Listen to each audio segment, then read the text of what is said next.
ओम शांति। 20 अक्टूबर 2022 के महावाक्य हैं, मीठे बच्चे, भारत जो साहूकार था वही अब गरीब बना है।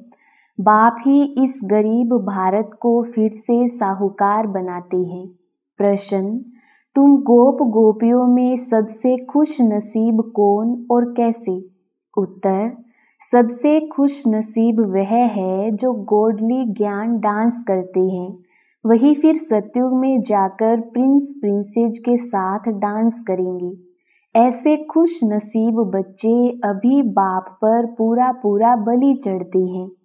कहते हैं, बाबा मैं तेरा, मेरा कुछ भी नहीं। आप हमको स्वर्ग का मालिक बनाते हो तो मैं क्यों नहीं बलिहार जाऊं। ओम शांति। बाप बच्चों को धीरज दे रहे हैं कि हे भारतवासी बच्चे, कौन से बच्चे? जो देवताओं के पुजारी हैं। वह मानते हैं हमारे इष्ट देव बड़े देवताएं थे। क्रिश्चियन क्राइस्ट की पूजा करेंगे, बौद्धि बुद्ध की पूजा करेंगे, जैन महावीर की पूजा करेंगे। हरेक अपने अपने धर्म के बड़े की पूजा करेंगे अथवा याद करेंगे। देवी देवताओं के मंदिर हैं, उनमें शिव का मंदिर भी आ जाता है। वह है निराकार। ब्रह्मा विष्णु शंकर आकारी हैं और लक्ष्मी नारायण सीताराम जगदम्बा जगत पिता हैं साकार। इन बातों को दुनिया वाले नहीं जानते हैं। तो जो देवताओं के पुजारी हैं उनके लिए बाबा कहते हैं कि धीरज धरो, अभी स्वर्ग की स्थापना हो रही है। भारत स्वर्ग था। लक्ष्मी नारायण के राज्य को स्वर्ग कहा जाता है। लक्ष्मी नारायण के राज्य को 5000 वर्ष हुए। सीताराम के लिए कहेंगे 3750 वर्ष हुए। यह तुम ब्रह्मा मुखवंशी ब्राह्मण कुल भूषण ही जानते हो। दुनिया में सब अंधकार में होने के कारण बुद्धिहीन है। उनको समझाना है कि तुम्हारा एक है लौकिक बाप, दूसरा है पारलौकिक बाप। वह है नई दुनिया का रचयिता। बाप नया घर बनाते हैं ना, बेहद का बाप नई सृष्टि बनाते हैं। अभी वह भारतवासी धर्म भ्रष्ट बन पड़े हैं। देवताओं की महिमा गाते हैं, सर्वगुण संपन्न। यह महिमा और कोई धर्म वाले की नहीं है। कोई भी धर्म वाले अपने इष्ट देव की ऐसी महिमा नहीं गाते हैं। उनको देवताओं के भगत मिलेंगे भी लक्ष्मी नारायण के मंदिर में। श्री कृष्ण के भगत कृष्ण के मंदिर में मिलेंगे। तुम जानते हो लक्ष्मी नारायण सतयुग में भारत के मालिक थे। गोया भारतवासी सतयुग के मालिक थे। भारत बहुत साहूकार माला माल था। जब आदि सनातन देवी देवता धर्म था, यह है भारत का प्राचीन सहज राजयोग और सहज ज्ञान। देवी देवता धर्म है पुराना, परंतु मनुष्य भूल गए हैं कि देवी देवता धर्म की स्थापना किसने की। बाबा ने समझाया है, तुम हो संगम युगी ब्राह्मण। वह कलयुगी ब्राह्मण भी कहते हैं कि हम प्रजापिता ब्रह्मावंशी हैं, परंतु वह यह नहीं जानते कि ब्रह्मा कब आई थी। तुम अब प्रैक्टिकल में हो। तुम जानते हो लक्ष्मी नारायण इस भारत में ही राज्य करके गए हैं। उनसे ऊंच मनुष्य कोई है नहीं। मनुष्यों को यह मालूम ही नहीं कि सतयुग को कितने वर्ष हुए। वह तो सतयुग की आयु कितने अरब कह देते हैं। शास्त्र बनाने वालों ने अपनी मत डाल दी है। अब बाप तुम बच्चों को समझाते हैं, जो भारत के असुल देवी देवता धर्म के थे, उन्हें बहुत जन्मों के अंत के जन्म में यहाँ आना है जरूर। यह वर्ण है ही भारतवासी देवी देवता धर्म वालों के, पिछाड़ी वाले और धर्मों के नहीं है। तुम अभी ब्रह्मावंशी ब्राह्मण बने हो। तुम पुजारी से पूज्य बन रहे हो। तुम माताओं को भारत माता शक्ति अवतार कहा जाता है। जगत अम्बा का भी रीइंकार्नेशन कहेंगे। शिव बाबा ने इस संगम युग में अवतार लिया है, तुमको अपना बच्चा बनाया है। तुम बच्चे जानते हो परम पिता परमात्मा जो सभी आत्माओं का बाप है, वह है ब्रह्मांड का मालिक। उनको सृष्टि का मालिक नहीं कह सकते। भल पिता है परंतु मालिक नहीं बनता है, यह भी गुह्य बात है। वह क्रिएटर है तो क्रिएशन का मालिक होना चाहिए, परंतु बाबा कहता है मैं जो स्वर्ग स्थापन करता हूँ उनका मालिक नहीं बनता हूँ। मालिक तुम बच्चों को बनाता हूँ। दुनिया में सब कहेंगे कि भगवान सृष्टि का मालिक है, परंतु वह मालिक है रचने के लिए। बाकी स्वर्ग का मालिक तो तुमको ही बनाते हैं। बाप का काम है बच्चों को सिर पर चढ़ाना, बाप सेवाधारी है ना। बच्चों को सब कुछ देकर चला जाता हूँ। बाप भी कहते हैं तुमको लायक बनाए, नई सृष्टि रचवाकर उनका मालिक बनाए, मैं रिटायर हो जाता हूँ। तुम ब्रह्मांड के भी मालिक कहलाएंगे, क्योंकि तुम ब्रह्मांड के मालिक के बच्चे हो। तुम भी ब्रह्म तत्व में जाएंगे तो ब्रह्मांड के मालिक कहलाएंगे। वहाँ भल तुम आत्माएं चैतन्य हो, परंतु ऑर्गन्स नहीं है। जब परम धाम में हो तो ब्रह्मांड के मालिक हो, फिर तुम सृष्टि के मालिक बनेंगे। फिर तुमको राज्य भाग्य गंवाना पड़ेगा। यह ज्ञान ना देवताओं को ना शूद्रों को हो सकता है, यह ज्ञान सिर्फ तुम ब्राह्मणों को है। बाबा कितनी गुह्य बातें समझाते हैं, कहते हैं तुम्हारा ही हीरो पार्ट है। जगदम्बा ज्ञान ज्ञानेश्वरी है, फिर राज राजेश्वरी बनती है। तत्वम ऐसे नहीं सिर्फ 2-4 का पार्ट है। सृष्टि का राज्य लेना और गंवाना यह भारतवासियों का खेल है। भारतवासी ही सृष्टि के मालिक थे, आज कंगाल बने हैं। अब पवित्र राजाओं का भी राज्य नहीं है, पंचायती राज्य है। कहा जाता है रिलीजन इज माइट। सर्वशक्तिमान बाप बैठ देवी देवता धर्म की स्थापना कर रही हैं। कितनी माइट देते हैं जो हम सृष्टि के मालिक बन जाते हैं। भारत में तो अनेक धर्म हैं। गुजरात में रहने वाले कहते हैं हम गुजराती हैं। सत्युग में एक ही धर्म था। बाप कहते हैं तुमको फिर से गीता का ज्ञान सुनाता हूँ। जब तक जिएंगे तब तक ज्ञान अमृत पिएंगे। अनेक जन्मों का बोझा है, वह उतरने का है। उन्होंने तो युद्ध का मैदान दिखलाए, कृष्ण का नाम डाल दिया है। भगवान कहते हैं तुम्हारे रथ में प्रवेश कर माया पर जीत पहनाने के लिए युद्ध के मैदान में खड़ा करता हूँ, साथ साथ बच्चों को भी खड़ा करता हूँ। तुम जानते हो माया जीत बन स्वर्ग के मालिक बनेंगे। वह लोग फिर सिपाहियों को कहते हैं कितना रात दिन का फर्क है, तुमको मंदिरों में जाकर सर्विस करनी चाहिए।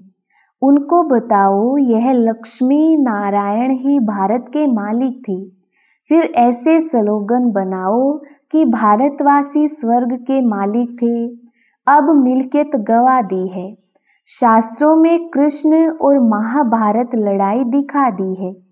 भक्ति में भगवान से मिलने के लिए साधना करते हैं, पुकारते हैं कि आकर माया रावण से लिबरेट करो। कितना हाहाकार मचा हुआ है। लड़ाई लगेगी तो अन्न कपड़ा कुछ भी नहीं मिलेगा। बॉम्बे को क्वीन ऑफ इंडिया कहते हैं क्योंकि उन्हें स्वर्ग के सुखों का पता नहीं है। हमको मालूम है तो हम अंदर डांस करते रहते हैं। ज्ञान को सद्गति कहा जाता है। ज्ञान कौन सा? सृष्टि के आदि मध्य अंत का। तुम बुद्धि से काम लो कि हम कैसे सबको समझाएं। देवताएं जो पावन थे वही अब पतित बन गए हैं, उन्हों को ढूंढना पड़े। वह मंदिरों में जल्दी मिलेंगे और वह भी खुश होंगे। जगदम्बा का मंदिर नीचे है, वास्तव में दोनों का इकट्ठा होना चाहिए। तुम जानते हो ब्रह्मा की बेटी नंबर 1 प्रिंसेस बनेगी। तुम जगदम्बा के 84 जन्मों की बायोग्राफी बता सकते हो। तुम शिव बाबा की बायोग्राफी को जानते हो। ऐसे नहीं वह पत्थर भीतर में है। आगे हम भी ऐसे समझते थे। यह भी अभी कहते हैं। आगे तो अपने को बहुत ऊंचा समझते थे। सबसे ऊंचा जवाहरात का धंधा है। उनसे ऊंचा यह अविनाशी ज्ञान रत्नों का धंधा है। तुम 9 रत्न की अंगूठी भी पहनते हो। वह भी इनसे भेंट है। आगे तो कुछ भी पता नहीं था। आज मुख्य बात समझाई कि ब्रह्मांड का मालिक, सृष्टि का रचयिता परमात्मा है। वह राज्य नहीं करते। राज्य हम बच्चों को देते हैं। हमको ही राज्य लेना और गंवाना है। यह भी तो मालूम होना चाहिए ना। गंवाए हुए राज्य में कितना जन्म लेते हैं, फिर अपने राज्य में कितने जन्म लेते हैं, और बाकी क्या चाहिए। मनुष्य तो देह अभिमानी होने कारण उल्टे लटके हुए हैं। तुम अभी सुलटे हुए हो। मनुष्य जब मरते हैं तो फिर उनका मुंह फेर देते हैं। अब हमारा मुंह है परमधाम तरफ। हम यह शरीर छोड़ सीधे चले जाएंगे। अच्छा, बाप कहते हैं मन मना भव। मेरे को याद करने से तुम मेरे पास आ जाएंगे। यहाँ बेहद में क्लास अच्छा है। अंदर कमरे में बाबा को जैसे गर्भ जेल भासता है। बेहद के बाप को बेहद चाहिए। इतना बड़ा बेहद का मालिक इस हद में आकर बैठते हैं तुम्हारी सर्विस करने।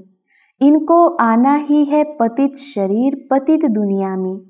कहते हैं तुम बच्चों को पतित से पावन बनाए, स्वर्ग का मालिक बनाए, फिर मैं चला जाता हूँ। अभी उथल पाथल होगी तो कई जो कच्चे हैं उनके तो देखकर ही प्राण निकल जाएंगे। किसको मरता हुआ देखकर भी कईयों को बड़ा शौक आ जाता है और मर जाते हैं। तुमको तो बहुत मजबूत होना चाहिए।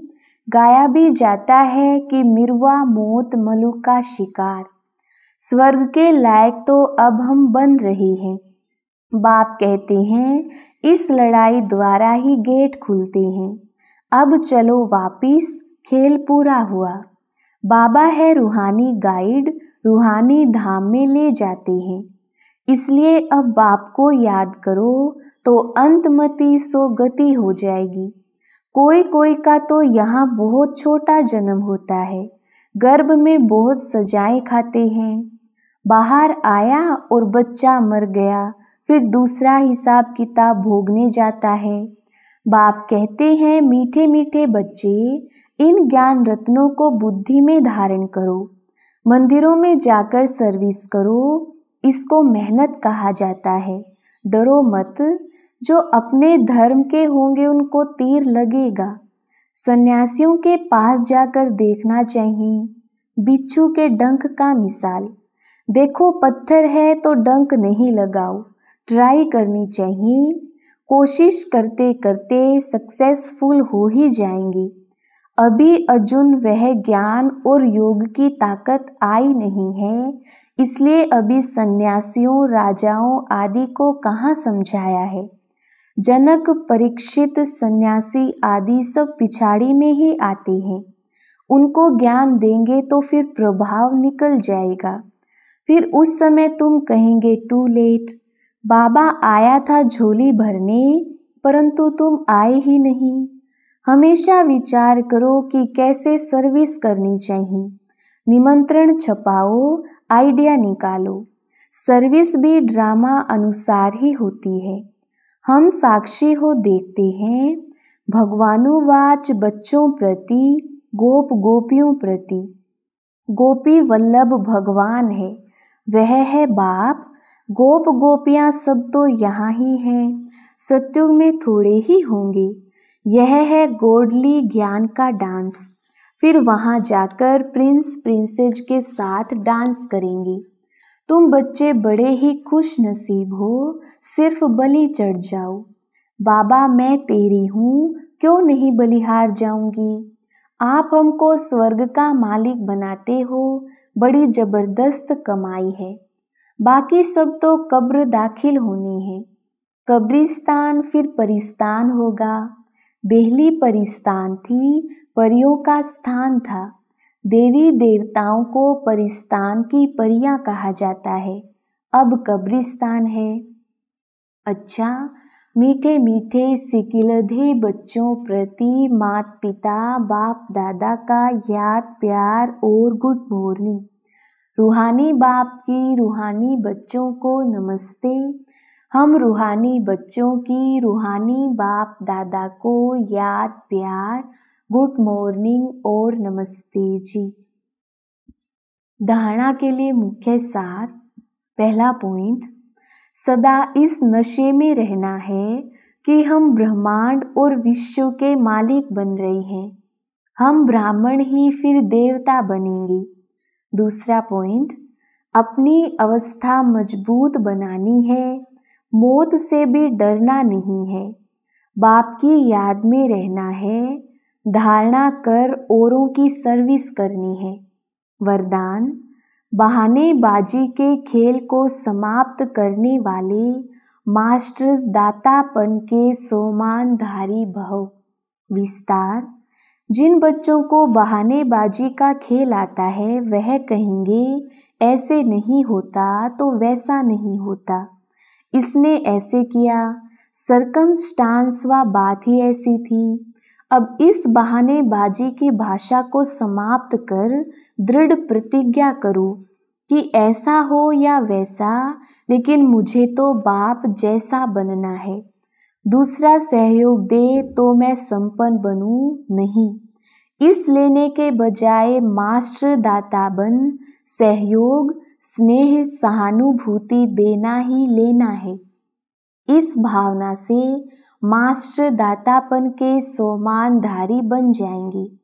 स्लोगन, जब मैं और मेरेपन के भावों से वैराग्य हो तब कहेंगे बेहद के वैरागी। अच्छा, ओम शांति।